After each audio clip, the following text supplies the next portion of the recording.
Buenas tardes y bienvenidos a este primer coloquio. Yo no entiendo de los bitcoins y la mera verdad me parecen como si fuera una pirámide. Los primeros que entraron van a ganar mucho dinero y los últimos que van a entrar van a perder todo su dinero. Pero espero que Francisco nos dé una idea diferente de lo que es el bitcoin. Hay muchas monedas electrónicas en el mundo. Y no tienen un soporte como tal, como si fueran los euros o los dólares, que en principio tienen un soporte metálico, que es oro o plata, guardado en alguna reserva por ahí escondida. Y el Bitcoin pareciera que no tuviera este soporte. O sea, el único soporte que tiene es de aquellos que los tienen y que le dan un valor. Y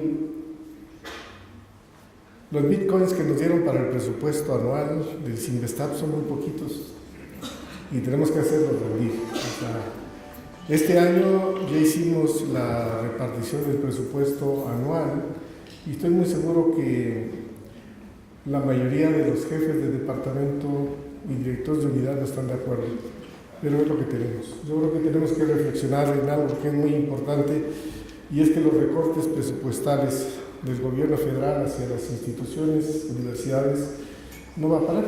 Más bien tenemos que reflexionar en un nuevo modelo de trabajo que nos permita a nosotros conseguir el presupuesto que nos hace falta. Yo creo que una de las maneras más activas que podemos tomar es poder convencer al mundo y a la gente que lo que hacemos tiene un valor, que no somos una carga financiera, sino más bien somos una inversión. Y para esto yo creo que tenemos que dar de alguna manera, y de alguna manera seria y probada, este valor a la investigación que estamos haciendo, ya sea fundamental o sea aplicada. Y esa es parte de la reflexión que yo quiero compartir con ustedes, porque esa es la que me tiene a mí ahorita en la cabeza. La otra cosa que quiero platicar muy brevemente es las negociaciones que se llevaron a cabo con el sindicato. Terminaron afortunadamente muy bien ayer. Hemos tenido unas pláticas cordiales con el sindicato. Algunas cosas tenemos la autoridad nosotros para poder resolverlas, y hay otras que sobrepasan nuestra autoridad y que realmente no podemos hacer. Una cosa que nos compete a todos es el salario, el aumento salarial que nos fue concedido, que son de 3.4, y que realmente no compensa ni siquiera la inflación que tuvimos el año pasado. Yo creo que ahí es algo que nosotros, como autoridades locales, no podemos resolver, y que esperemos que el gobierno de alguna forma durante el año pudiera hacer algún incremento adicional al salario, para recuperar al menos el poder adquisitivo. Y como estas hay otras 3 reivindicaciones del sindicato que no podemos nosotros resolver, y que vamos a buscar la manera, tal como lo hemos hecho desde el año pasado, de que juntos podamos llevar iniciativas a la Cámara de Diputados, a Hacienda, para ver la forma de resolverlas. Y sin más, quiero agradecer a Francisco, que nos va a platicar de los bitcoins y de lo que esto significa, y ojalá y nos convenza, y a lo mejor aquí invertimos y mañana ya somos ricos, ¿no? Por favor, Francisco.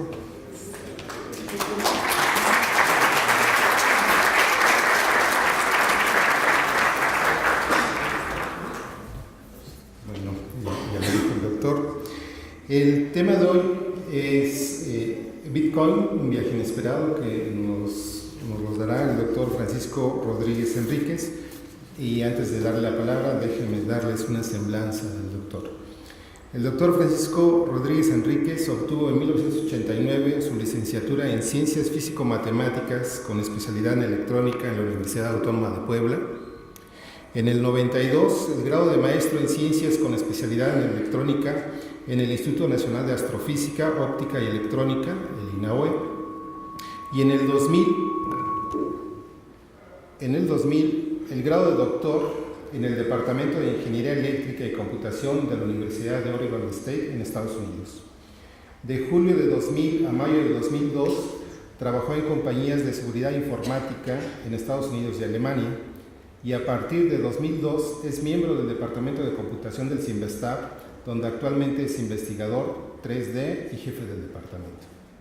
Es coautor de más de 70 artículos técnicos y capítulos de libro, además de ser miembro de diferentes comités editoriales de revistas internacionales en el ámbito de la computación. Las principales áreas de investigación del Dr. Rodríguez son criptografía, aritmética computacional y seguridad informática. Junto con sus tesistas de posgrado y colaboradores internacionales, el doctor ha obtenido varios récords de velocidad en implementaciones de algoritmos criptográficos basados en curvas elípticas, así como el récord mundial del quebramiento del logaritmo discreto para campos finitos de características pequeñas, el cual fue calculado utilizando la supercomputadora Abacus del CIMBESTAB en julio de 2016. El doctor Rodríguez Enríquez es cofundador de la Conferencia Internacional de Criptografía y Seguridad de la Información y de la Escuela Avanzada de Criptografía, cuyas primeras ediciones fueron celebradas en Puebla en el 2010 y en Sao Paulo en 2011. Desde entonces, dichas conferencias han sido organizadas en varias ciudades de Chile, Brasil y Cuba. El doctor Rodríguez Enríquez ha sido coautor en 4 ocasiones diferentes de artículos que fueron aceptados en el congreso más prestigiosos a nivel mundial en criptografía aplicada, obteniendo en 2 ocasiones el premio Best Paper Award y en una ocasión el premio Runner-Up. Cedo la palabra al doctor Francisco Rodríguez.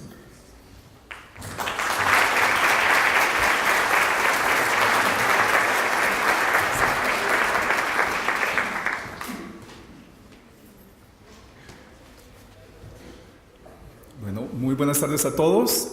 Muchas gracias por estar aquí. También quiero comenzar agradeciéndole a nuestras autoridades, al doctor José Mustre, al doctor Gabriel López, al doctor José Luis Leiva por su amable invitación para presentar este coloquio, el primero de este año, del 2018. El día de hoy vamos a hablar de un tema bastante punzante que ha estado de moda en los últimos meses, diría yo, en los medios periodísticos, que son las criptomonedas, en particular la más famosa de ellas, que es el Bitcoin. Y entonces vamos a empezar este viaje inesperado que ha sido esta moneda, como vamos a ver a lo largo de esta presentación. Voy a hablar poquito de criptografía, que es la parte que sustenta la parte científica de estas criptomonedas. Y voy a, en vez de hacer eso, voy a tratar de dar algunos comentarios financieros, es decir, que no voy a cumplir con el sabio refrán de zapatero a tus zapatos, así que ustedes tenganme paciencia e indulgencia si digo algo que no es del todo cierto en los pantanosos terrenos financieros, y tómenlo con la debida reserva. La parte que hable de curvas elípticas, y créanme, porque en eso hice mi doctorado, y entonces imagínense la alegría que le da a uno de que uno se pone a estudiar un tema y resulta que ese tema, yo saqué el doctorado en el 2000, como comentaban, revoluciona el mundo 18 años después, porque curvas elípticas también es lo que sustenta la seguridad en WhatsApps, y en muchas otras aplicaciones masivas. Pero esta plática no es de criptografía, sino que es de Bitcoin, así que no se asusten, y comenzamos. Primero me gustaría hablar acerca del dinero. ¿Qué es el dinero? Bueno, es una de los conceptos, una de las abstracciones más importantes que han generado todas las civilizaciones humanas, y en sí, a través de los siglos y en todas las latitudes, no hubo gran civilización que no utilizara el dinero. Sin eso no tenemos civilización, sin ese concepto. ¿Y qué es? Para que algo funcione eficazmente como dinero debe ser fácil de estandarizar, permitiendo que su valor sea una tarea simple por determinar, debe ser intercambiable entre individuos, divisible, resistente y fácil de portar, pero al mismo tiempo difícil de falsificar. Muchos de ustedes están muy jóvenes para saberlo, pero los que nos pasamos una buena parte de nuestras vidas, esperemos que no la mayoría, en el siglo XX, En los años 80, 70 y para atrás, este tema del dinero estaba muy a debate, sobre todo por ese libro tan paradigmático que es El Capital de Karl Marx, en el que se explica que el dinero es cómo se concibe el dinero y bueno, todo lo que ocurrió en el siglo XX. Las funciones del dinero, sin importar cuál sea su materialización, que vamos a ver que al menos hay 3 diferentes, en la economía de una sociedad el dinero cumple con 3 funciones principales. El dinero funciona como un medio de cambio, entonces sería imposible o muy difícil que un productor de plátanos se entendiera con una persona que hace vestidos para hacer su intercambio de una manera justa si no hubiera un mecanismo de establecer cómo cambiar esos productos. Entonces esa es la primera función del dinero. El dinero funciona en nuestra sociedad como un medio de cambio. El dinero también funciona como una unidad de medida y eso es muy importante también para los que les tocó vivir las terribles inflaciones de los años 80 y 90. El gran problema era que la inflación era del 150% llegó a ser, y entonces una cosa valía algo el día de hoy y al mes ya era un precio completamente diferente. Entonces quisiéramos que el dinero fuera estable para que cumpla con su función de ser una unidad de medida. Y el dinero también funciona como un depósito de valor. Entonces, si uno tiene la capacidad de ahorrar, una sociedad, una familia, una empresa, una institución, entonces el dinero permite guardar esos ahorros, digamos, como tradicionalmente decíamos, debajo del colchón o una institución financiera tradicional. Ahora veamos las materializaciones tradicionales del dinero. Estos son nuestros pesos. Si ustedes se fijan, estos pesos ya no dicen el Banco de México pagará al portador 100 pesos, sino que simplemente dice esos 100 pesos. Les invito a que revisen en sus carteras los pesos que traigan y verán que ya no es un pago al portador como ocurría antes. Estas monedas, dependiendo del valor del peso, a veces resultaba más ventajoso fundir las monedas y venderlas por lo que valían en su metal, dependiendo de cómo se devaluaba o no el peso. Al final de cuentas, piensen ustedes que por esos papeles que ven aquí y esos pedazos de fierros, pues nosotros se nos pasa la vida tratando de conseguirlos. Y si lo piensan, es una especie como de Matrix, si se acuerdan de la película, en la que nos están vendiendo la idea de que por esos papeles vale la pena vivir, ¿no? Y ese juego de palabras de trabajar para vivir o vivir para trabajar. En el caso del dinero en efectivo, tiene varias ventajas. Una de ellas es su anonimato, digamos que es la característica por antonomasia del dinero en efectivo, puesto que cuando uno hace un pago no tiene por qué identificarse. En su contexto de validez, por ejemplo, el peso se acepta en cualquier lugar de la República Mexicana. Algunas monedas más internacionales como el dólar o el euro se pueden aceptar casi en todo el mundo. Es fácilmente transferible y permite dar cambio. Yo le puedo dar el domingo a mi hijo, por ejemplo, con dinero en efectivo, cosa que no puedo hacer con otras materializaciones del dinero. Sin embargo, sus desventajas son que el propietario del papel moneda es quien lo porta, o sea, precisamente esta característica del anonimato hace que si se pierde el dinero no hay manera de recuperarlo o no hay una manera sencilla de recuperarlo. Es difícil y peligroso transportar grandes cantidades de dinero y las transacciones deben realizarse en persona. Frente a esto, entonces, en los años 70 empezaron a surgir estas tarjetas de crédito y débito que algunas veces se conocen en la jerga como dinero plástico. Las ventajas que prometieron estas tarjetas, esta forma de pago, es que permiten transacciones de grandes sumas de dinero, es fácil su portabilidad, es un uso seguro. La transacción puede realizarse aún si el comprador no está presente. Se puede obtener dinero en efectivo a partir de y permite revocar transacciones. Y una cuestión muy importante para los gobiernos de todos los países es que también permite cobrar impuestos de una manera más sencilla que el dinero en efectivo. De tal manera que muchas sociedades están tratando de eliminar el dinero en efectivo y convertirse completamente en dinero plástico.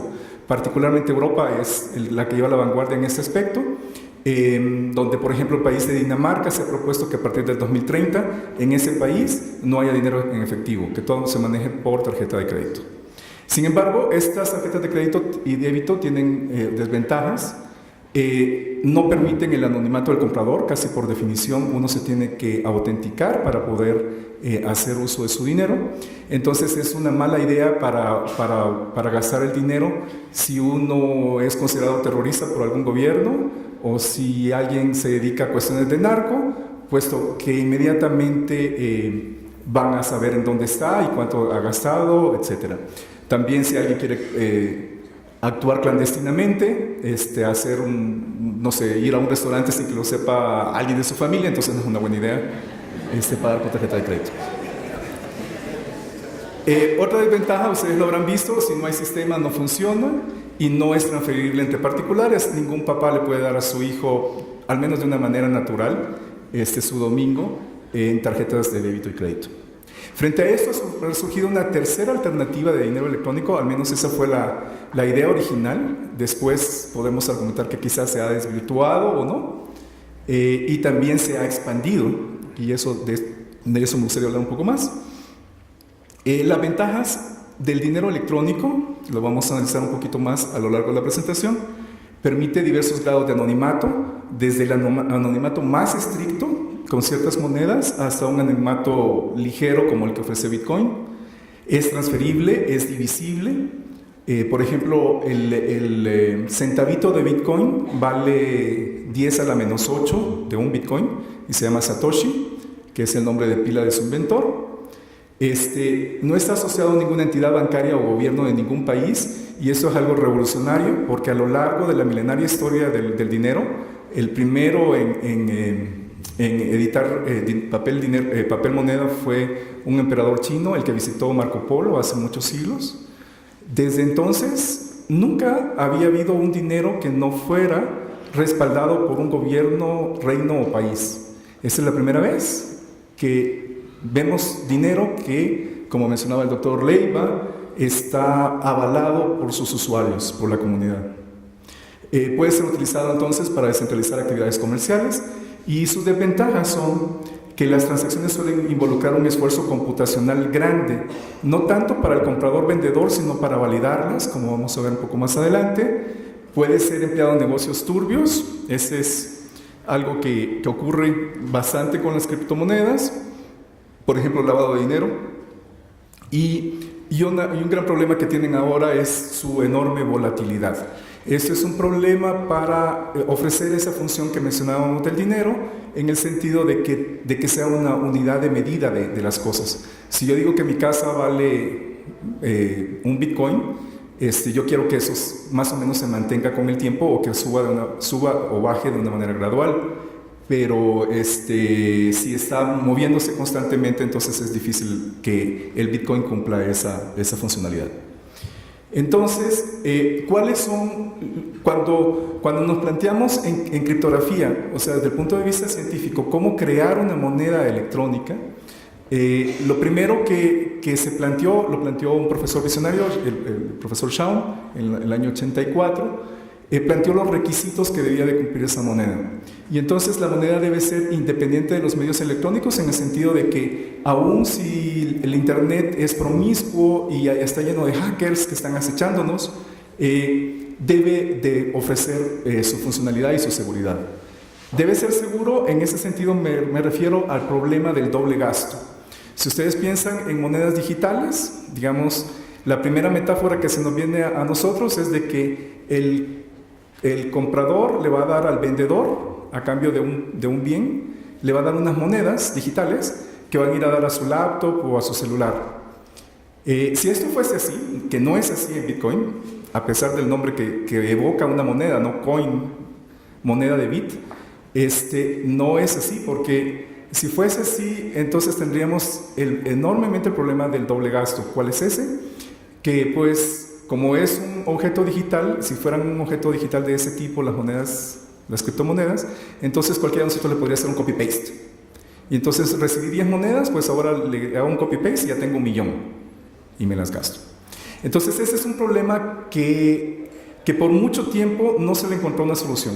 Por mucho tiempo, estamos hablando de décadas, y las soluciones que se encontraban eran muy artificiosas, muy abigarradas, obligaban a tener una capacidad de cómputo muy grande para lograrla y de todas maneras no lo resolvían del todo, como vamos a ver un poquito más adelante. Pero entonces ese era un requisito. Se pidió también que fuera anonimato para distinguirlas del dinero plástico, que fuera transferible, que fuera divisible. Cada una de esas propiedades obligaba a diseñar un protocolo criptográfico que lo hiciera, que cumpliera con esa propiedad de una manera segura, y era difícil. Se escribieron muchos artículos en los 80s y en los 90s sobre cómo lograr, por ejemplo, divisibilidad. Por ejemplo, hay un famoso profesor, el profesor Okamoto de Japón, que logró la divisibilidad por primera vez en los principios de los años 90. Y él ha sido un fuerte candidato, más estoy haciendo un spoiler, a que él podría ser el verdadero Satoshi Nakamoto, aunque él lo ha negado categóricamente. Debe ser eficiente, porque si no es eficiente, si no es fácil de utilizar, entonces la gente no lo va a adoptar. Este es el profesor David Chaum, ahora es profesor en la Universidad de California en Santa Bárbara, está semi-retirado. Pues es un pionero. Él inventó también el concepto de las elecciones electrónicas, que es todo un tema también en criptografía. Y en los años 80 a él se le ocurrió la idea de hacer monedas electrónicas. De hecho, Chaum trató de hacerse rico muchas veces porque fundó unas 5 o 6 compañías de dinero electrónica y todas eventualmente se fueron a la bancarrota. Él proponía que cada moneda tuviera un identificador único para evitar el problema del doble gasto y que hubiese una entidad banco a cargo de verificar la correctitud del sistema de pagos. Viéndolo esquemáticamente, este era el sistema como se lo imaginaba Chaum. Hablaba de 3 personajes, el banco, el comprador y el vendedor. Tenía que haber un protocolo de retiro entre el banco y el comprador. Este banco es una entidad financiera tradicional en el sentido de que uno deposita ahí sus pesos o sus dólares, y cuando se hace el protocolo de retiro, el banco, a cambio de los dólares que uno tenga en su cuenta bancaria, le da al comprador criptomonedas. Estas criptomonedas se las puede gastar el comprador en una tienda para comprar un bien, y entonces se hace un protocolo de pago-compra para que se haga la transferencia. El vendedor le da el bien al comprador y el comprador le da criptomonedas. Finalmente, en la concepción de Chaum, estas criptomonedas regresaban al banco y el vendedor recibía dólares a cambio de esas criptomonedas. Digamos que esta era la idea de Chaum. Interesante, yo cuando vine, unos 2 o 3 años que tenía de estar aquí en el Silvestre, dirigí una tesis de maestría, nos divertimos un rato implementando esto, pero no tuvo mucho futuro. Una de las críticas que se le hacían era de que el anonimato que ofrecía el sistema de Chaum permitía el lavado de dinero. Entonces, en una segunda versión se agregó una autoridad que ante situaciones excepcionales podía quitar el anonimato y descubrir quién estaba haciendo trampa. Al final recibió varias críticas en el sentido de que podía ser usado para actividades ilícitas y que al final de cuentas el problema de doble gasto no quedaba del todo claro si realmente se estaba evitando o no, y aún si se evitaba costaba muchos recursos de cómputo evitarlo. Y finalmente que no se estaba inventando una moneda de verdad. Si ustedes se fijan, si piensan en la lámina anterior, en el diagrama, había una entidad banco tradicional y habían monedas, habían dólares o pesos para que el sistema funcionara. Entonces la entidad banco aún asumía un poder casi total en el sistema, aún mayor del que ya teníamos en el dinero plástico. Entonces, como consecuencia de esto, este dinero electrónico que le llamamos en criptografía centralizado nunca logró consolidarse como una alternativa real en el sistema monetario mundial. Hubo poco interés por parte de los bancos comerciales en promover el concepto del dinero electrónico, y también hubo un rechazo de ciertas organizaciones, de ciertos activistas, tales como el movimiento Cyberpunk, que tal vez lo conozcan, que decían que ese era un intento más para tenernos aún más controlados en la Matrix, ¿no? Entonces, que era un instrumento más de poder. Esta situación que denunciaban los cyberpunks se materializó, como decía Julio Cortázar, ¿no? Que la realidad es más sorprendente que cualquier ficción. En 2010, el gobierno de Estados Unidos odiaba mucho a este señor porque acaba de publicar unos videos, ustedes recordarán, de la guerra de Irak, que ellos consideraban clasificados, en el que se veía la crueldad de los soldados estadounidenses.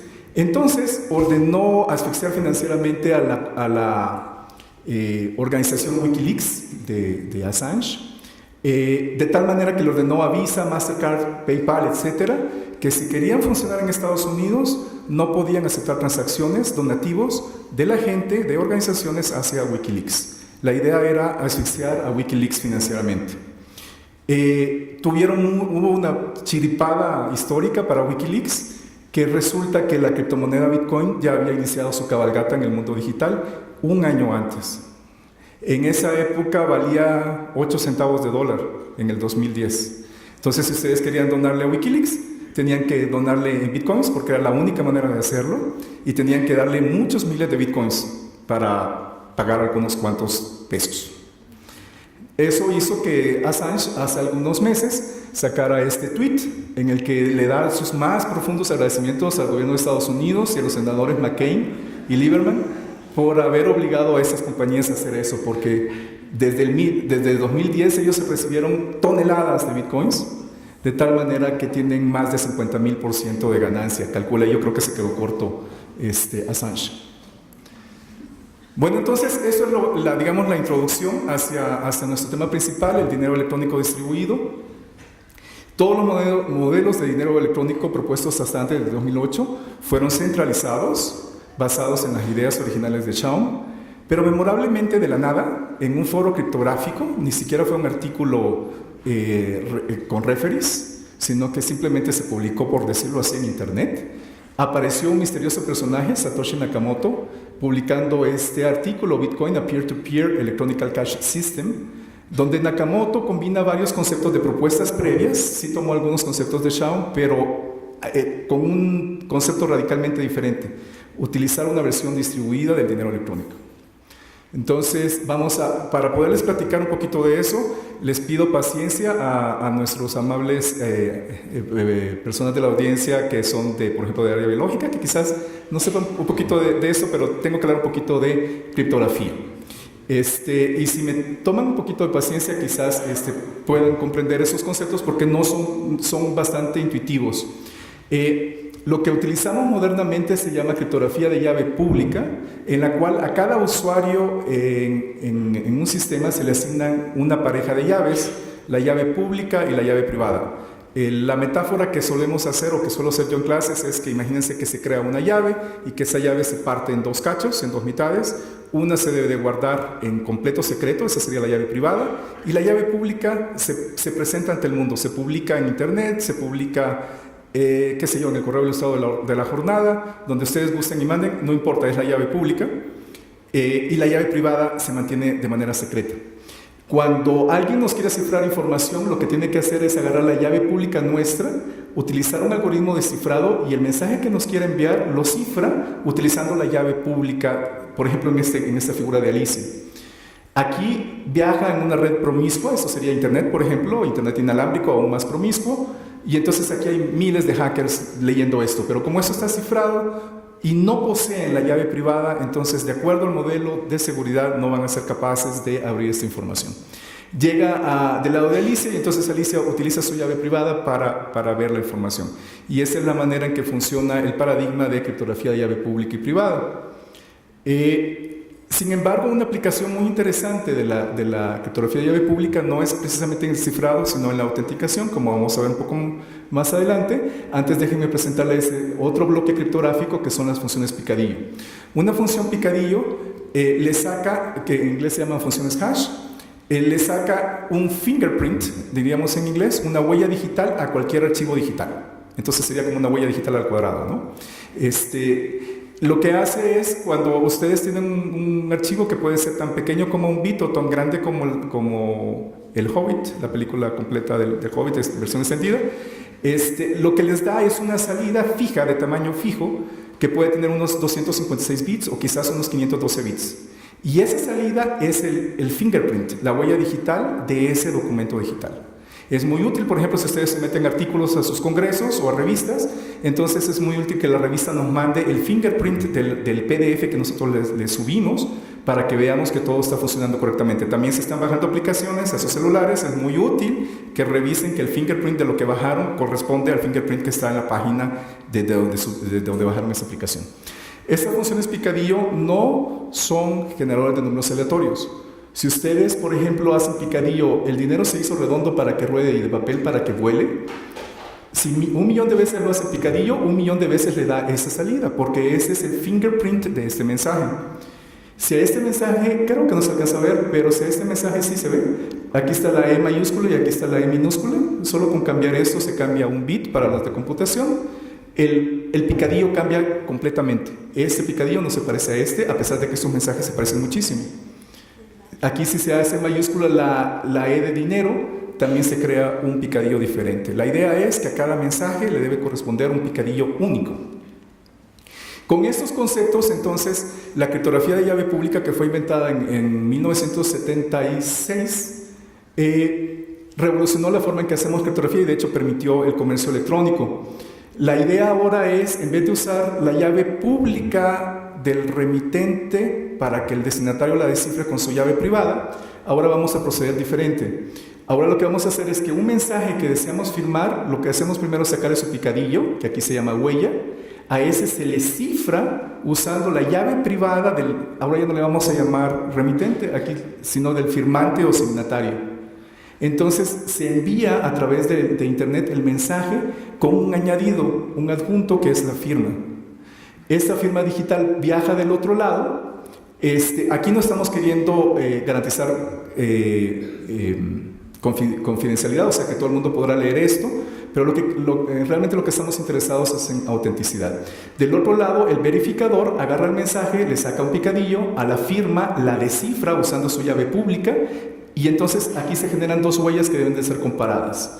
Si son iguales, se dice que la firma verificó, y si no son iguales, falló. Aquí en nuestro país, el SAT como ustedes saben, ha editado unos 24 millones de certificados digitales para los ciudadanos mexicanos, y usando esos certificados digitales, cualquiera de nosotros puede firmar contratos con validez legal. Es decir, esta firma digital es tan válida como la firma autógrafa en este país. Pero tenemos que tener el certificado digital del SAT. De hecho, la firma digital, en principio, si no se hackea, es más poderosa que la firma autógrafa. ¿En qué sentido? En la firma autógrafa lo único que se está garantizando es la autenticidad del signatario, basado en esa visión un poco pedante de los seres humanos, que pensamos que somos los únicos seres humanos que pueden escribir su propia firma. Hecho que los niños pasan rectificando todo el tiempo, porque cada vez que les piden una firma en la escuela, pues hacen la firma del papá o de la mamá y tan. Entonces, pero seguimos pensando que eso es un método seguro de autenticación, porque creemos que somos los únicos seres humanos que podemos hacer esa firma. Entonces, a eso, la firma autógrafa se propone hacer autenticidad del signatario, mas no dice nada del documento. Si yo estoy firmando un pagaré y el hacker cambia que en vez de deber 1,000 pesos ahora debo 10,000 pesos, mi firma no me protege de ese cambio en el documento tradicional, en papel y lápiz o en papel y pluma.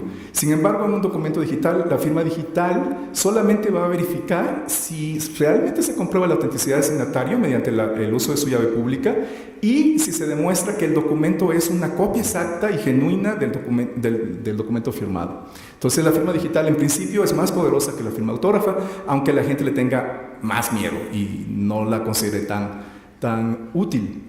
Estas firmas digitales tienen que estar basadas en ciencia. En este caso usamos una rama de las ciencias que es las matemáticas, y de las matemáticas la reina de las matemáticas, como la llamó Gauss, la teoría de números. Entonces tiene que haber un problema matemático que sea muy difícil de resolver para el hacker. Si no tenemos ese problema matemático, entonces la firma digital no nos ofrece ninguna seguridad. Son muy poquitos los problemas que han sido propuestos y han resistido la prueba del tiempo. Uno de ellos es el problema de la factorización entera. ¿En qué consiste? Imagínense ustedes un número n mayúscula que es el producto de dos primos. La pregunta es, dado n, ¿puede uno encontrar cuánto vale p y q? Por ejemplo, aquí una pregunta sencilla. ¿Ustedes saben cuál es la factorización de 2018? 2018 se puede expresar como el producto de dos primos. Y es un número especialmente fácil para factorizar, porque es igual a 2 por 1009. Tuvimos suerte este año. Otro problema que es más interesante desde el punto de vista de las curvas elípticas es el problema del logaritmo discreto. Dado un número primo p, Y esas constantes K y H, que son números enteros que viven entre 1 y P-1, el problema es encontrar un entero X, el exponente, en caso de que exista, tal que G elevado a la X sea igual a H módulo P. O sea, en esta ecuación nos van a dar como datos el primo, P, la H y la G. Y la pregunta que nos hacen es cuánto vale X. Aquí viene un ejemplo. Por ejemplo, imagínense que les preguntan esto. ¿A cuánto tengo que elevar a 2 elevado a la X tal que sea igual a 304 módulo 419? Estos son números extremadamente chiquitos. Son números de unos 10 bits. Por ejemplo, lo que usamos en Bitcoin tiene 256 bits. Pero este problema tiene una complejidad para que un ser humano no va a resolver. No voy a esperar que alguien se levante la mano de ustedes y me diga, es 343. Porque es muy difícil. 2 a la 343 es igual a 304 módulo 419. Y aún ahora que les pongo la respuesta, ustedes tienen que confiar en mí, en que no les estoy mintiendo. En la práctica vamos a usar esto, pero no con enteros, sino que vamos a hacer la tarea más difícil a los hackers y vamos a usar curvas elípticas. Y entonces en una curva elíptica vamos a tener puntos y a un punto P lo vamos a sumar consigo mismo X veces, P más P más P más P más P, hasta obtener el múltiplo XP, que le vamos a llamar Q. Lo que va a ser la llave pública va a ser Q, también le vamos a dar al hacker P, y su reto es, dado este punto Q, encontrar esa X, y es otra instancia del problema del logaritmo discreto. Estas son bien llamadas curvas elípticas. No son bastante mentirosas, no son funciones continuas, son las funciones para los matemáticos las que siguen después de las cónicas en complejidad, porque tienen la y al cuadrado y la x al cubo, y tienen muchos puntos habitando en esta curva elíptica. Y la idea es que yo agarro uno al azar y empiezo a brincarme de punto en punto sumando p más p, me da p más p me da 2p, y después de 2p a 3p, y así hasta que llegue a un múltiplo bastante grande. El concepto, si ustedes lo piensan como cerrajeros, es que K, donde K es las veces que voy a multiplicar o voy a sumar a P consigo mismo, es mi llave secreta, y esa es la llave que todavía no mando a hacer con el cerrajero. Cuando calculo el múltiplo KP, entonces tengo una llave. Esta llave es una llave pública. Esta la puedo dar a conocer al mundo, y mi reto para el hacker es que, dado mi llave pública, obtenga estos dientecitos que viene siendo el escalar K. Y eso es endemoniadamente difícil. Y me tienen que creer en eso, que es muy, muy, muy difícil. Esta es la curva elíptica que usamos en Bitcoins. Fue sugerida por Satoshi Nakamoto porque se pueden hacer las operaciones muy rápidamente acá. Esas operaciones de P más P más P se pueden hacer rápidamente. La conocemos en la jerga como la curva de Koblitz, que ha estado aquí el profesor Koblitz varias veces en el Simvestab, SEC P256K1. Para que ustedes se den una idea, se considera que si todo el planeta Tierra se pusiera de acuerdo en su capacidad de cómputo, no podrían vulnerar un esquema que exija realizar más de 2 a la 90 operaciones en un tiempo razonable, donde un tiempo razonable significaría, por ejemplo, menos de un siglo. La seguridad que ofrece la curva elíptica de Bitcoin es 2 a las 128 operaciones para poder quebrantarla, para poder averiguar ese escalar K, y eso, por lo tanto, se considera invulnerable. Entonces, estas llaves secretas que pueden tener, una llave secreta puede contener miles de millones de dólares, como vamos a ver más adelante, es realmente un número de 256 bits. Si lo quieren más, en palabras más cordiales, es un número de 78 dígitos decimales. Les doy un ejemplo. Esto podría ser una llave, perfectamente una llave de Bitcoin, tiene 256 bits, 78 decimales, y el chiste es adivinar ese número para el hacker. Y para el criptógrafo, el chiste es que no lo pueda deducir el hacker. Si deduce ese número, entonces se ganan miles de millones de dólares. Pero si es que tienen la llave secreta, por ejemplo, de Satoshi Nakamoto. Pero la cuestión es que es considerado imposible encontrar ese número en un tiempo razonable. Entonces, dicho lo cual, es todo lo que iba a decir sobre criptografía, y ahora nos vamos sobre Bitcoin y vamos a ver los bloques básicos de este sistema. Principalmente, el principal concepto de Bitcoin es lo que se le llama blockchain, le llamó Satoshi Nakamoto, lo podríamos traducir como la bitácora de bloques. Es donde se van a ir acumulando todas las transacciones que se hagan en el sistema. Conceptualmente, es la innovación revolucionaria de Satoshi Nakamoto. Esto es lo que tiene la capacidad para revolucionar el mundo. la blockchain. Independientemente de que triunfen o no las criptomonedas, la blockchain sí va a quedar. Ahí se encuentran almacenadas de forma ordenada y con marcas de tiempo todas las transacciones realizadas desde que se acuñó el bloque Génesis, las primeras 50 monedas, en el 3 de enero del 2009. La blockchain previene el problema del doble gasto y ustedes se la pueden imaginar, para hacer una metáfora burda, como una gran chequera que está en la nube y que todos los miembros de la comunidad de Bitcoin pueden ver y consultar y verificar.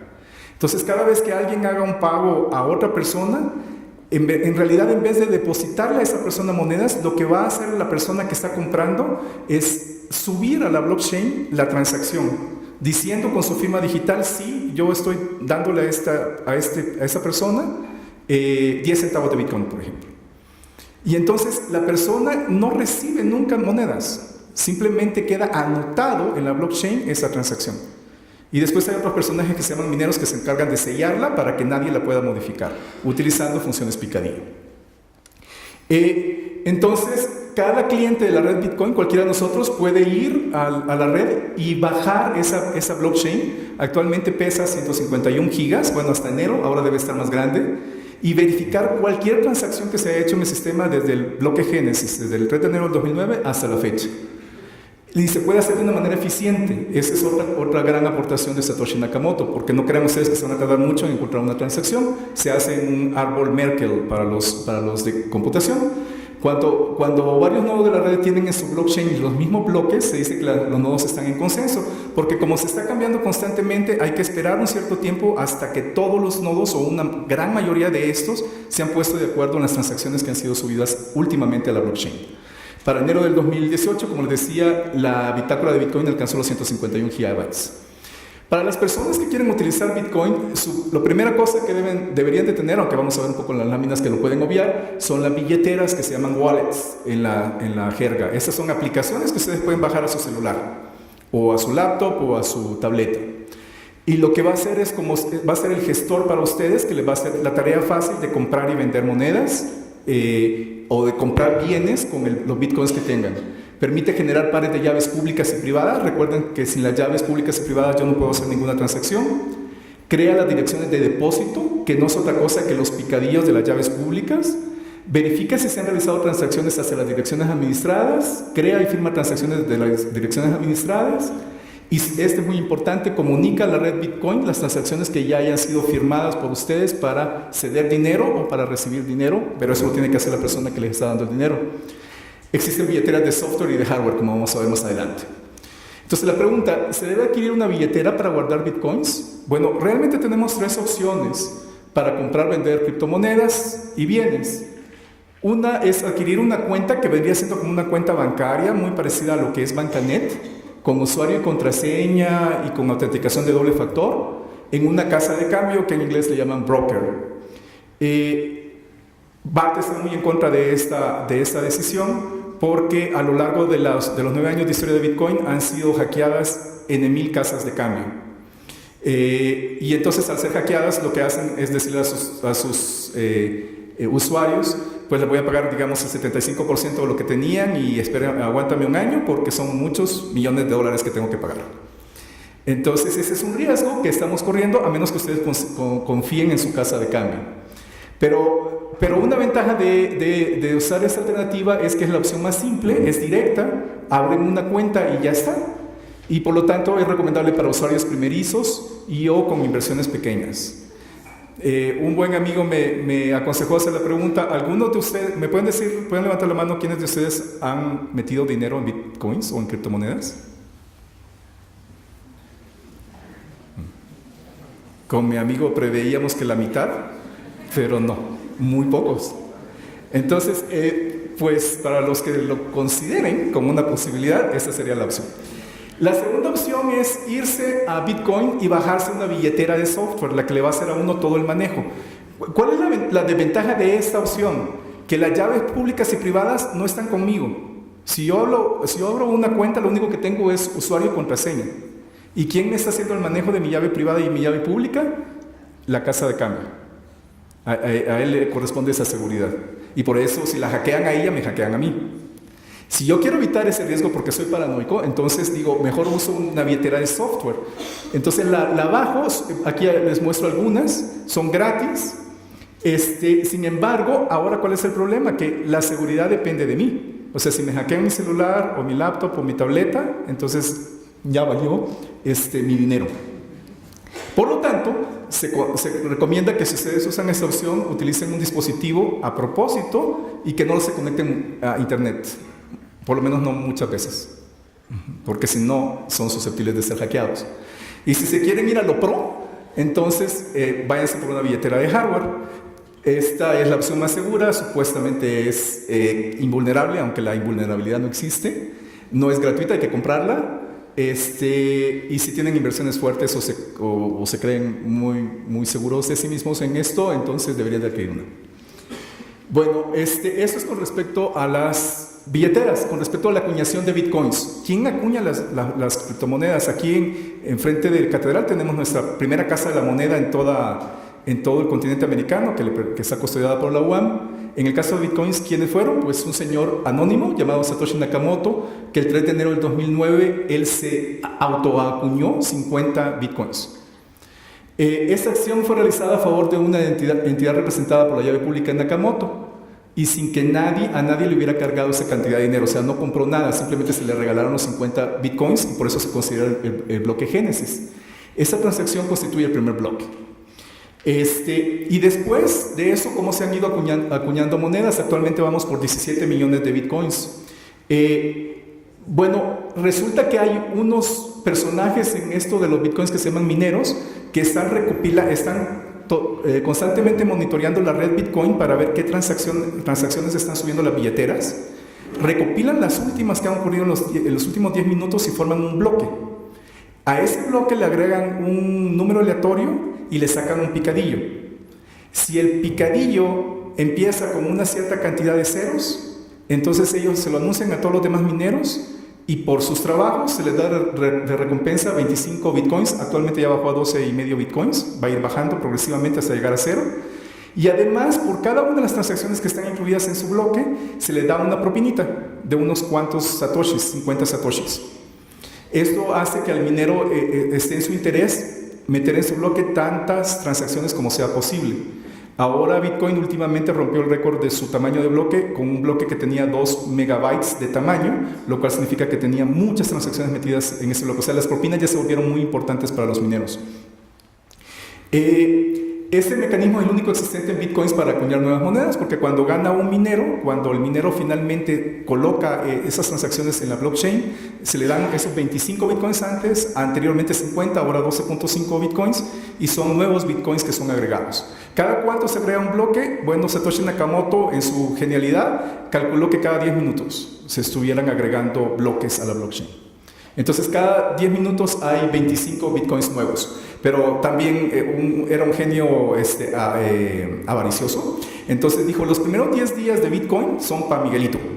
Y entonces él era el único minero autorizado para acuñar monedas. De tal manera que de las 21 millones de monedas de Bitcoin que Satoshi Nakamoto propuso para su sistema, él se reservó 1 millón de ellas. Él es el dueño más grande y de los cuales no se ha gastado un solo centavo en 9 años. Porque lo sabíamos. Este muchachito era estaba haciendo su maestría, creo que estaba pensando en el doctorado, nunca lo empezó, en Harvard. Y sigan su consejo que dice aquí en esa camiseta, muy importante. Y él, entonces, como no tenía dinero, se le acabó la beca, decidió hacer hardware para hacer esta minería, para subir bloques a la blockchain. Entonces empezó con unos diseños sencillos. Actualmente son unas granjas enormes, unas bodegas, imagínense un Walmart lleno nada más de hardware que está calculando constantemente picadillos. ¿Cuántos?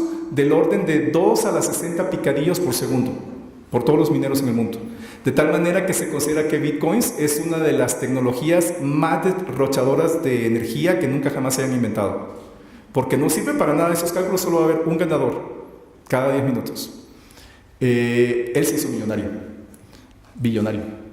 Bueno, ¿cuál es el protocolo de compra-venta? Imagínense ustedes que Alicia le quiere comprar un taco al pastor a Beto, que es el taquero Beto, Para realizar la compraventa, Alicia y Beto siguen el siguiente procedimiento. Primero, los dos tienen que tener una wallet para poderse comunicar. Las billeteras deben generar y administrar direcciones electrónicas. Cada dirección tiene asociado un determinado saldo de bitcoins, así como una pareja de llave pública y privada. Para vender su taco, agarra el taquero Beto, crea una nueva dirección para que Alicia le envíe su pago a esa dirección. Eso es lo que le parece a uno en el celular o en la billetera. Pero como les decía antes, Alicia nunca le va a mandar nada a Beto. En vez de hacer eso, va a subir a la red Bitcoin, va a subir la transacción para que llegue un minero y lo coloque en la blockchain. Alicia, para que no repudie esa acción, tiene que firmar su solicitud de transacción con su clave privada, indicando que transferirá ese dinero a la dirección indicada por Beto. A partir de ese momento, cualquier miembro de la red Bitcoin, cualquier minero, puede verificar la transacción que hizo Alicia usando la llave pública que corresponda. Digamos, este es el protocolo de seguridad. Si ustedes lo están pensando como usuarios, pues es mucho más sencillo. Por ejemplo, si esta persona, este usuario, quiere recibir dinero, le dice a la persona que le va a mandar el dinero, deposítame, recuerden que depositar es entre comillas, a esta dirección. Si ustedes tienen un celular, usan este QR para que lo hagan de una manera automática a la wallet. Y entonces, del otro lado, la persona que va a depositar, en su billetera le va a aparecer esta pantalla. Entonces, ahí tiene que decir, deposítale a la persona, no sabe qué persona es, a la dirección que me indicó esa persona, deposítale 10 centavos de Bitcoin, por ejemplo. Y le da a enviar, y con eso se hace la transacción. Entonces, es bastante práctico, tan práctico que incluso hay cajeros automáticos. En la República Mexicana hay 3 cajeros automáticos, no, en la Ciudad de México hay 3 cajeros automáticos, hay otro en Tijuana. Y ustedes pueden hacer esta transacción del celular, pagar con bitcoins para que les den pesos, o lo contrario, recibir bitcoins. Pueden depositar o recibir bitcoins. ¿Cuál ha sido el desempeño del bitcoin? Aquí dice en los últimos 3 meses, es un error, debería ser en el último año. El 7 de febrero del 2017, bitcoin valía $1,000. Llegó a valer en algún punto de diciembre de 20,000, este puntito que ven acá. Y después cayó estrepitosamente hasta acá. Y ahorita anda por los 7,500 en el momento que tomé esta foto, pero creo que subió a 8,000 y algo.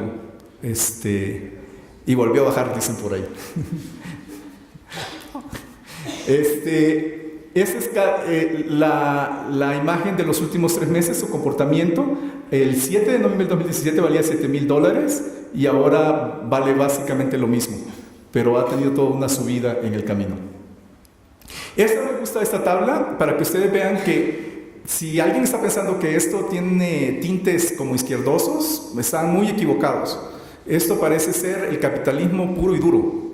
Fíjense ustedes en la distribución de bitcoins a través de todas las direcciones que hay en el mundo. El 100% de las direcciones tienen al menos una milésima de bitcoin.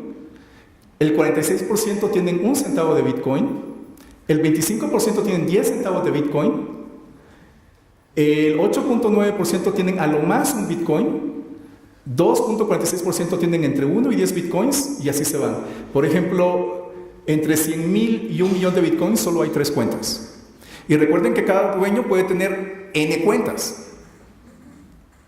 Entonces, si ustedes lo ven en dólares, por ejemplo, las direcciones más ricas de $10 millones, hay 2,239 direcciones de esas. Pero direcciones que solo tienen $1, hay 21 millones en el mundo. Recuerden, una dirección no significa un dueño. Un dueño puede tener 100 direcciones, por ejemplo. Aquí les muestro una tabla sacada de la Wikipedia de los hombres, todos aquí son hombres, más ricos del mundo. Bill Gates está otra vez en el primer lugar con 86,000 millones, Carlos Slim cayó al 6º.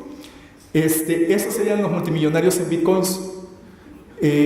Hay una cuenta que tiene 179,000 bitcoins, que en algún momento, eso ya no debe ser cierto, valió $2,491 millones. O sea, ese numerito que les mostré en una lámina hace como 10 láminas, si se recuerdan, vale esta cantidad de dinero. Esta cantidad de dinero para el que la logre encontrar. Un numerito entero. Lo cual, si lo piensan desde el punto de vista matemática, es un triunfo. Es algo grandioso. Si lo piensan desde el punto de vista de la avaricia, es algo perverso quizás. ¿Dónde está Nakamoto aquí? Pues sabemos qué direcciones tiene, por eso sabemos que no se ha gastado un centavo. ¿Y cómo puede una persona en este mundo estar 9 años incógnito? Se supone que la NSA sabe perfectamente quién es. Él dejó 500 correos electrónicos para dirigir a unos programadores que contrató para formar el sistema Bitcoin, y más o menos escribió 500 correos electrónicos. Se le ha hecho análisis de palabras, no sé cómo se llama, y se cree que escribe como gringo. Pero otra teoría es de que Nakamoto no puede ser una sola persona, porque no puede ser un programador genial, un criptógrafo genial y un financiero genial. No hay tanta belleza en el mundo. Entonces dicen, debería de ser más de una persona. Pero si es más de una persona, ¿cómo se han mantenido en secreto? ¿Y cómo han tenido la disciplina espartana de no gastarse un centavo? Entonces esas son dudas que quedan. Como les decía, se sabe que él tiene 1 millón de bitcoins. Los bitcoins llegaron a valer $20,000. O sea, en ese momento él estaba en el top 25 del mundo, en esa lista que les presenté, si hubiera cambiado todos sus bitcoins, cosa que no hizo. Si el Bitcoin llega a subir a $100,000, como algunos apasionados del Bitcoin dicen, se convertiría en el hombre más rico del mundo, o la entidad más rica del mundo, lo que sea Satoshi Nakamoto. Aquí hay unos candidatos a Satoshi Nakamoto. Ese se llama Dorian Nakamoto, vive en California, es un ingeniero japonés retirado, considerado en su familia un geniecillo, y una periodista de Newsweek dispuso que él era Nakamoto, y se armó un relajo. Y al final se demostró que no era, que él no había entendido, que él no hablaba bien inglés y que había sido un malentendido, pero que él no era Nakamoto. Me imagino que le parece, preguntó, ¿tú eres Nakamoto? Sí, yo soy Nakamoto, me llamo Dorian Nakamoto. Pero no era otra cosa. Muy distinto fue el caso de este australiano, empresario Craig Wright. La revista Wired, muy respetada en el medio, dijo que él era Satoshi Nakamoto. Y lo dijo porque aparentemente había firmado un mensaje arbitrario con la llave privada de Nakamoto, que nosotros sabemos cuál debería de ser. Entonces, esa prueba se consideró, fue un wow para todo el mundo, pero 6 meses después, todos los criptógrafos del mundo dijeron, no nos convence esa prueba. Él salió 6 meses después diciendo, sí, soy Nakamoto y solo vengo aquí en la BBC, solo vengo a decir que soy y que me voy y que por favor no me vuelvan a molestar nunca más. Y se retiró a Australia. Nadie considera que él sea Nakamoto.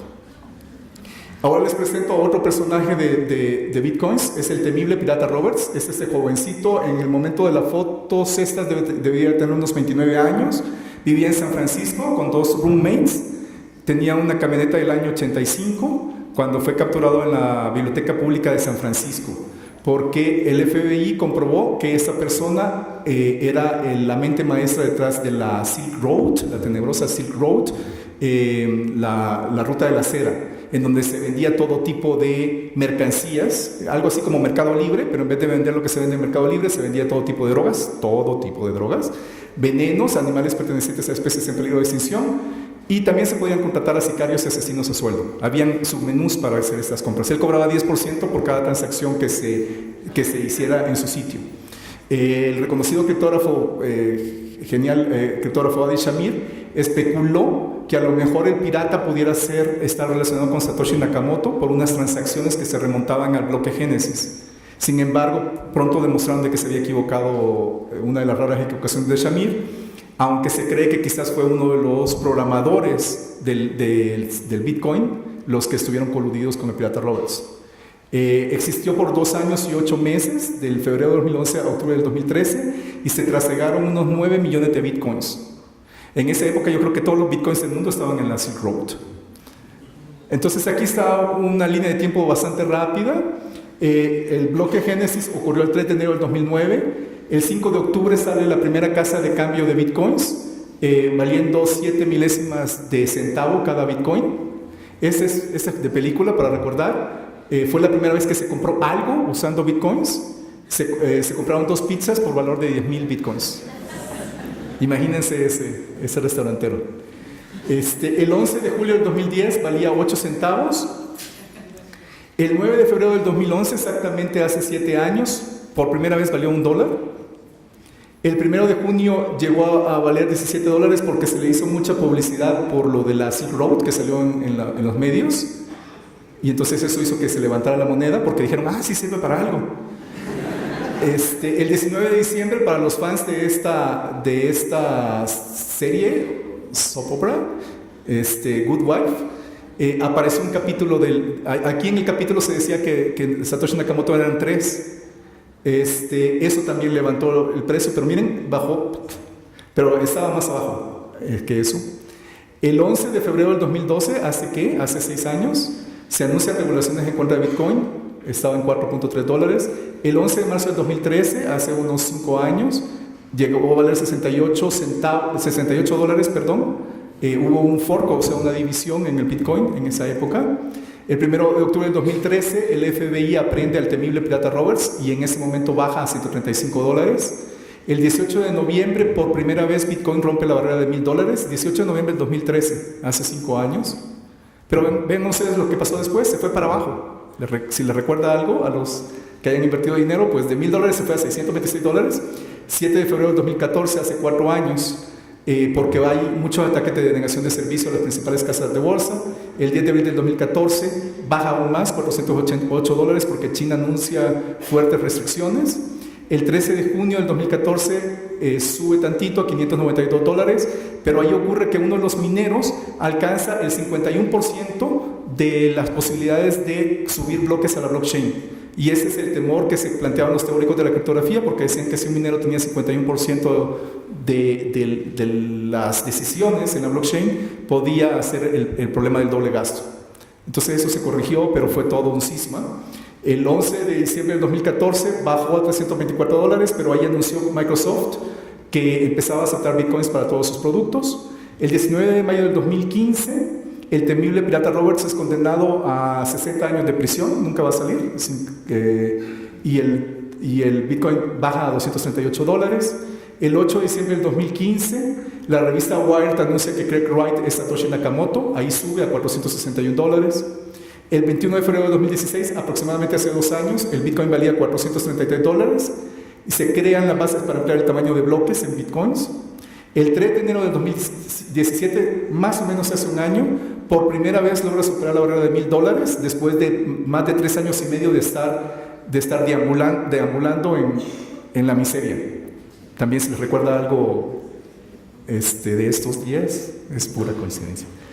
El 1 de abril, Día de los Inocentes en Estados Unidos, Japón declara a Bitcoin como una moneda de validez legal en ese país. Esto es sumamente importante, significa que el yen está a la par del Bitcoin.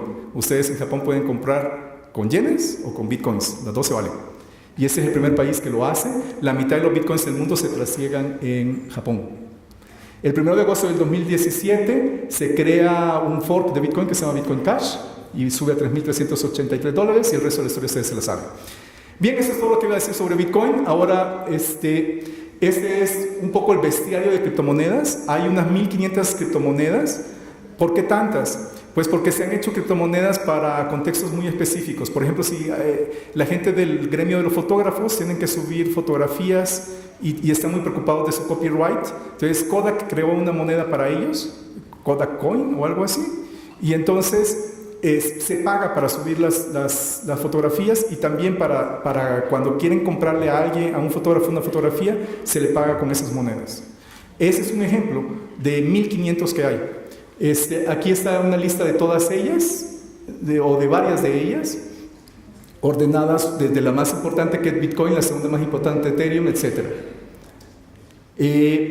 Esta es una página que muestra cuánto es la capitalización de mercado de las monedas. Recuerden que la capitalización de mercado no es otra cosa que el precio que tenga la moneda. Por ejemplo, el Bitcoin valía el 15 de enero $13,600, aunque usted no lo crea. Y habían 16.800.000 de ellas. Entonces, el producto de esto me da $228 mil millones, que era la capitalización de mercado de Bitcoin. Ethereum valía $1.333 y esa era su capitalización de mercado. Ripple, la tercera, valía $71 mil millones y así. Aquí están las 10 primeras monedas. Fíjense, antes, 15 de enero, lo pasamos al 1 de febrero, bajó de 13,000 cacho a $10,240 y el Ethereum de 1.300 a 1.156 y ahora lo pasamos al día de hoy, pero eso a lo mejor ya cambió, me dicen por ahí. Bajó a $7,400. O sea, este negocio no es apto para cardíacos. Algunas características de otras criptomonedas, les voy a hablar de Ethereum.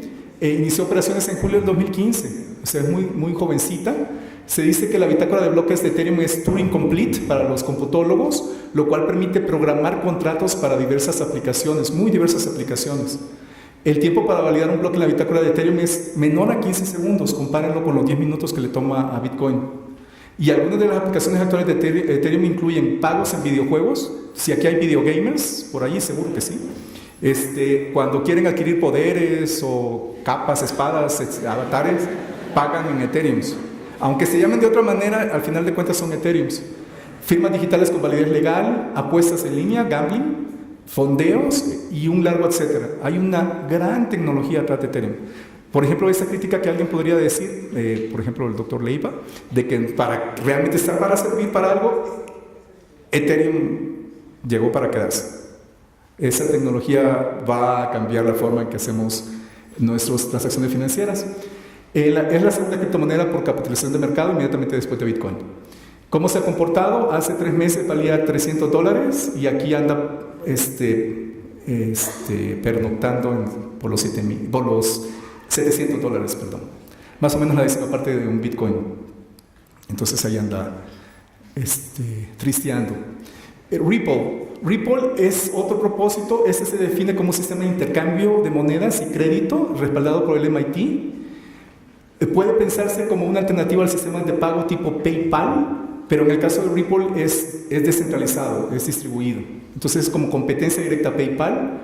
Aquí no hay mineros, esa es una particularidad muy interesante. Las monedas desde el principio se fijaron en 200,000 millones de Ripples, de los cuales únicamente 39,000 millones están en circulación para compra y venta. El resto es retenido por los diseñadores y por la red Ripple. Hay una compañía ahí detrás de eso, entonces es la tercera criptomoneda después de Bitcoin y Ethereum.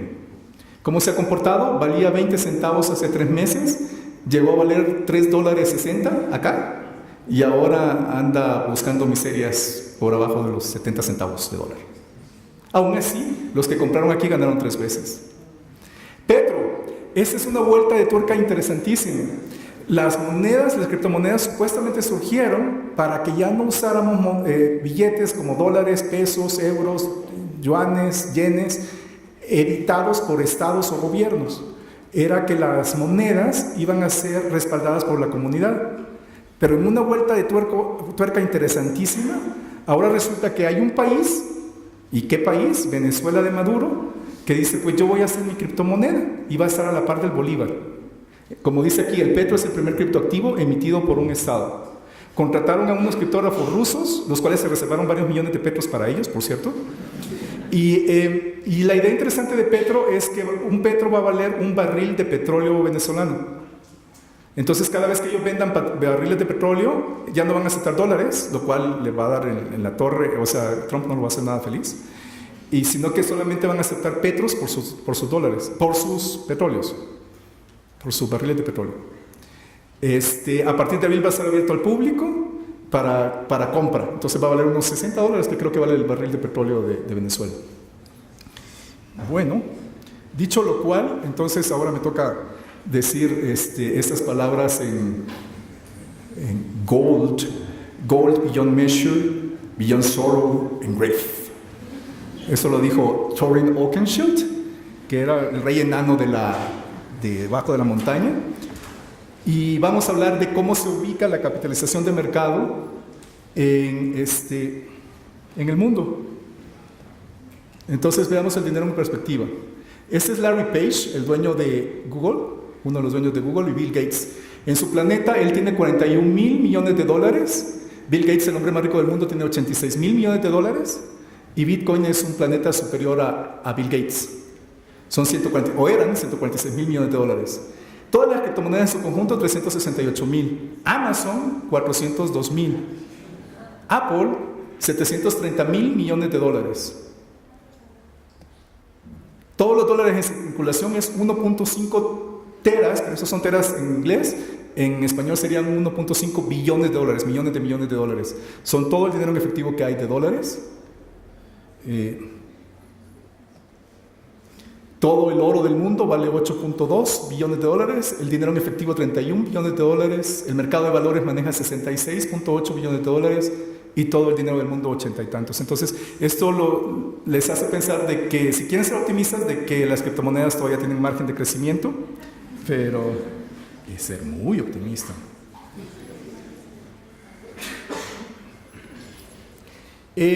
Entonces voy a terminar con algunos escenarios súper optimistas para diciembre de 2018. La capitalización de mercado de Bitcoin, a pesar de todos estos reveses, alcanza el $500 millón, aumentando su valor actual 3 veces, terminando como $25,000. Es súper optimista, súper. La capitalización de Ethereum alcanza 300 billones de dólares, no, eso no es cierto en español, no, son en inglés, es medio 500 mil millones de dólares y 300 mil millones de dólares, aumentando su valor actual unas 4 veces. Surge una nueva criptomoneda cuya capitalización de mercado es banca Ripple, en el tercer lugar de las criptomonedas por mercado de capitalización. Moderadamente pesimistas. Regulaciones agresivas de los principales países consumidores de la tecnología Bitcoin, particularmente Japón, estabilizan el crecimiento de las criptomonedas para que observen una conducta similar al dinero tradicional y ya no estén creciendo como locas. Altamente pesimistas. El valor de la gran mayoría de las criptomonedas desciende drásticamente debido a las presiones del mundo financiero y a la venta masiva de monedas por los multimillonarios, conocidos en la jerga como ballenas, y a la venta por parte de Satoshi Nakamoto de una parte importante de su fortuna. Se dice que si Satoshi Nakamoto aparece, va a bajar el Bitcoin dramáticamente. ¿Por qué? Para mí es puro chisme, pero el caso es que no apareció. Y escenarios apocalípticos para diciembre de 2018, este es el famoso profesor Peter Shor, que es una autoridad mundial en cómputo cuántico. Una implementación cuántica del algoritmo de Peter Shor para factorización de números enteros hace que el esfuerzo computacional para romper la curva SEC 256K1 de Bitcoin se reduzca de miles de millones de años a cientos de horas. En ese caso nos cae el meteorito y junto con Bitcoin perecen la enorme mayoría de criptomonedas. Posibles bestias sobrevivientes, Ethereum, IOTA, Quantum Resistant Ledger. Y finalmente el pronóstico, Ethereum se consolida como la criptomoneda con mayor capitalización del mercado. Eso no sé cuándo va a ocurrir, pero este es el fundador de Ethereum. Es un dropout, como le dicen en inglés, de la Universidad de Waterloo, estudiaba criptografía y decidió fundar su compañía Ethereum. Bueno, proyectos de investigación para los que estén interesados en este tema.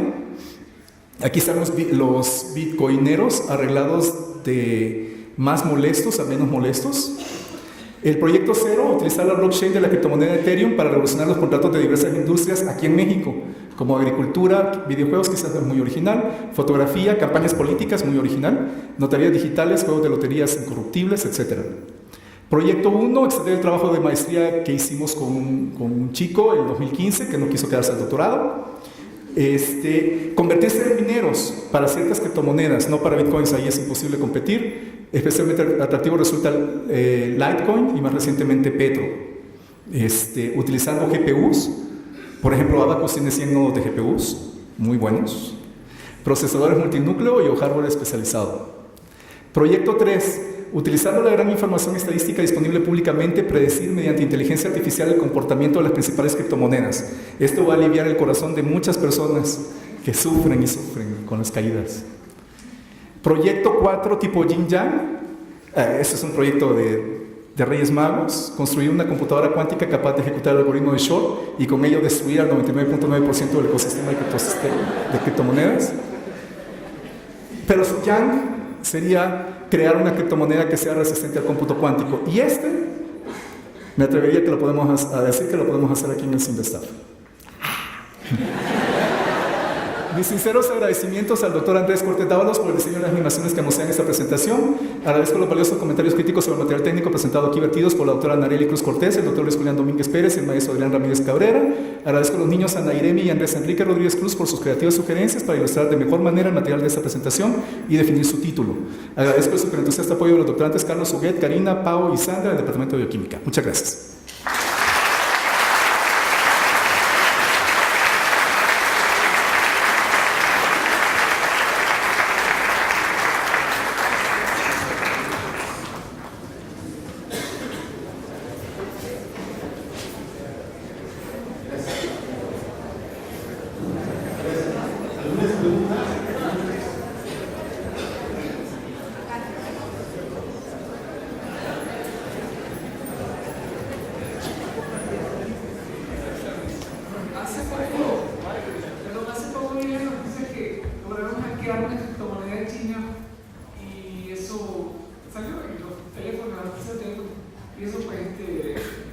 disminuyó el valor de las criptomonedas. ¿Puede, por favor, comentar? Porque sí, aparentemente era una criptomoneda manejada por el gobierno. No tengo más detalles, no sé si tal. Probablemente la que yo escuché se llama NEM, N-E-M, a la que hackearon con $500 millones. La moneda continúa, todavía está, creo que no está en el top 10, pero top 12. Ese es un problema que han tenido las criptomonedas desde su inicio. Han sido hackeadas, Bitcoin no es la excepción. Por ejemplo, había una casa de cambio de Bitcoin que era la que operaba más de la mitad de los Bitcoins, que se llamaba Mt. Gox, y se fue a la quiebra porque le robaron varios cientos de miles de Bitcoins. Entonces, este es un problema que sí, que azota a las criptomonedas todo el tiempo.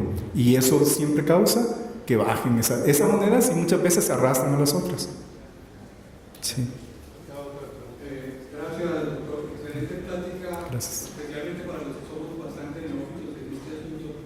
Una pregunta, tengo una inquietud muy grande con respecto al impacto ambiental, por ejemplo, el gasto energético, la huella de carbono que está dejando esta cuestión de las criptomonedas. Quisiera que nos profundizara un poquito sobre eso. Es terrible. Es la tecnología más derrochadora de energía, tirada completamente a la basura, porque es como lo que propuso Satoshi Nakamoto era que para que ningún minero tuviera el poder de cambiar las transacciones y hacer el problema del doble gasto, era que se hace básicamente una lotería y entonces en esa lotería solo hay un ganador cada 10 minutos.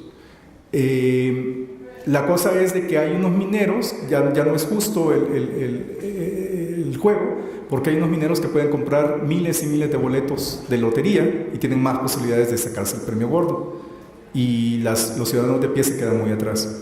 Entonces, esta es una de las críticas más severas que ha recibido el Bitcoin. Algunas de las alternativas que se han sugerido son que en vez de hacer cuentas inútiles, que se pongan a resolver problemas difíciles de la computación. Particularmente los astrónomos, no sé si hay astrónomos por aquí, están llenos de problemas difíciles.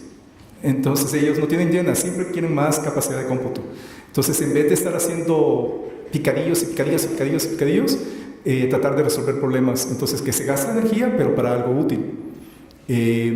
Reconocimiento de imágenes en Internet podría ser otro ejemplo de esto. Y también hay otras criptomonedas que no tienen mineros. Por ejemplo, hay una moneda que se llama IOTA, que ha sido propuesta para el Internet de las Cosas, y en ese caso, cada vez que alguien hace una transacción, una entidad hace una transacción, entonces esa entidad está obligada a donar CPU, tiempo de CPU, para darle mantenimiento a la blockchain de esa criptomoneda. Entonces ahí no es derrochadora de energía, son las alternativas que se han visto. Entonces Bitcoin viene siendo como la primera generación, y estas otras monedas han tratado de paliar ese problema que tiene Bitcoin. Sí, gracias. Gracias por la charla. Detrás de esto hay un diseño, hay software, usted habla de Force, todo esto, pero tenemos mucha curiosidad. Entonces, ¿quién mantiene el repositorio de Los más interesados en mantener eso son los mineros, y entonces, en el caso de Bitcoin, los mineros son los que están constantemente dándole servicio. Por ejemplo, decía yo en la línea de tiempo que hace 2 años o 3 años se reunieron mineros y los primeros desarrolladores que convocó Satoshi Nakamoto para tratar de reformular el sistema en cuanto al tamaño del bloque, porque se quedaba chico. También ha habido muchas propuestas para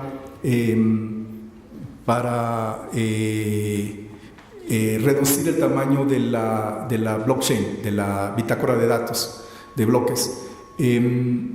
Y además se han creado forks, que es como hacer una división, clones del Bitcoin. Todo esto lo hacen las personas poderosas en el sistema, los que tienen mucha capacidad de cómputo en cuanto a minería o en cuanto a manejo de Bitcoins, que son dueños de Bitcoins. Yo tengo otra pregunta sobre los mineros. A lo mejor va a decir una tontería, pero según entiendo, cuando hay inflación o las cosas se caen es porque se acuña mucha moneda respaldada en algo que no vale nada. La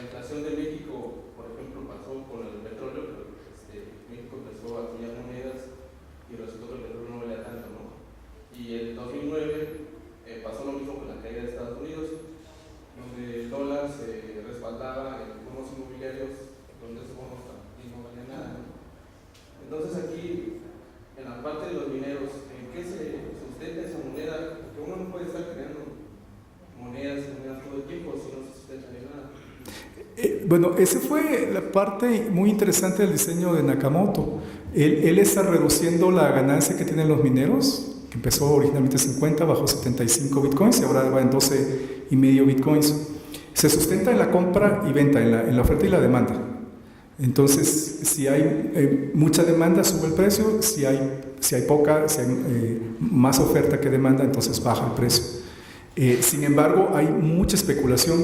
La pregunta, por cierto, no es nada mensa, por el contrario, es una muy buena pregunta. Si recuerdas la lámina que presentaba yo de cómo está la distribución de dinero en las cuentas de Bitcoin, entonces resulta que se puede hacer una especulación muy fuerte en el sistema.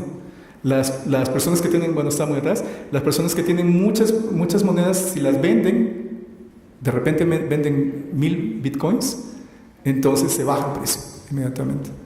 O al revés, si haces una compra muy fuerte, entonces tiendes a hacer que suba el dinero. Aquí está la tabla que yo andaba buscando. Entonces, imagínate qué pasa con una persona que tiene esta cantidad que tiene esta cantidad de bitcoins, ¿no?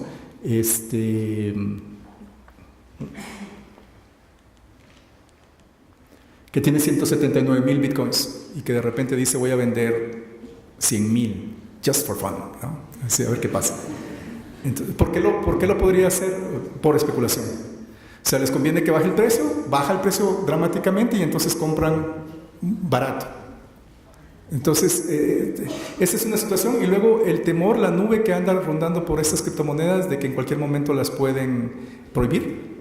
Y entonces hay un estornudo en la India, en Corea del Sur, y tiemblan todas las criptomonedas. Porque ya como una lámina que ya regulaba la acuñación de bitcoins, están enfadados. No, nadie lo puede regular. Es de la comunidad. Lo que dijo Japón fue, esto se va a aceptar como si fuera yen. O sea, tú puedes ir a cualquier parte de Japón y decir quiero pagar con bitcoins y te tienen que aceptar el pago. Si uno va aquí a México, muy pocas partes reciben bitcoins. Y el gobierno no lo reconoce como una moneda legal. Japón lo reconoció como una moneda legal, lo cual es un triunfo. Pero es algo diferente lo que estás diciendo ahí.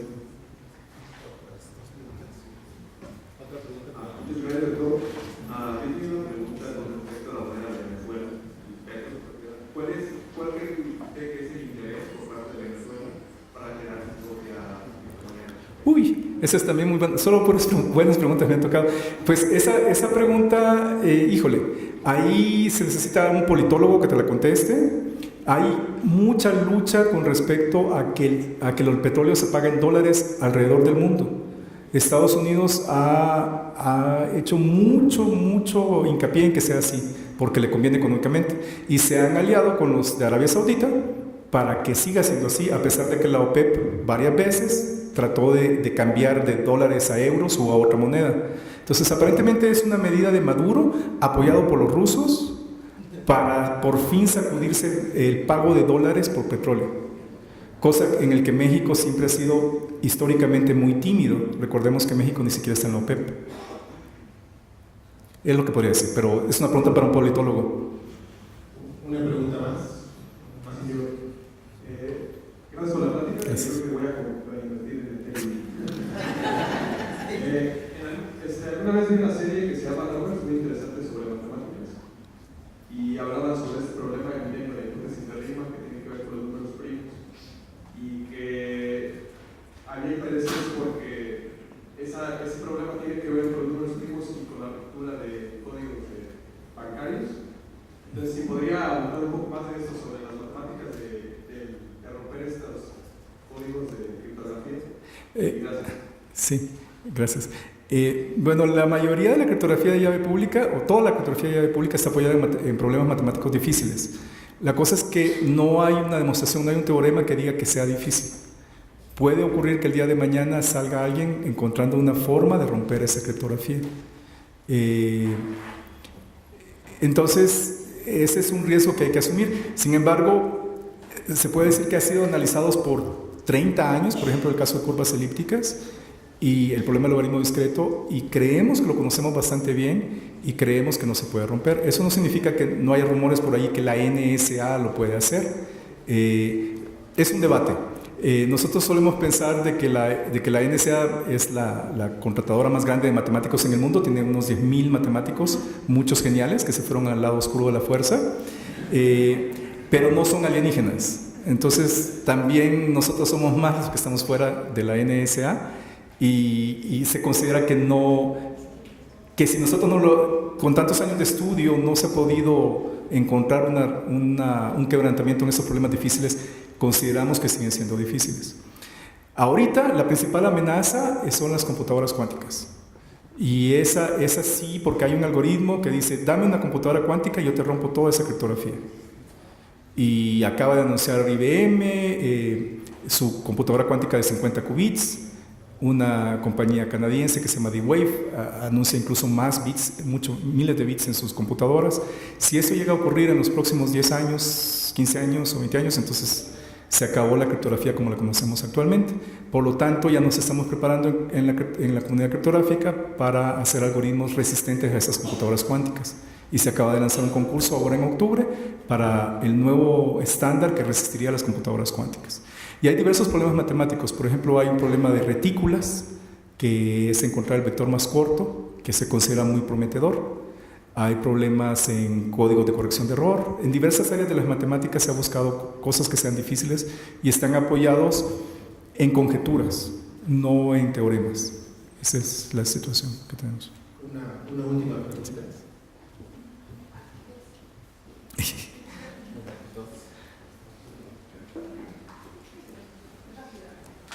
Gracias.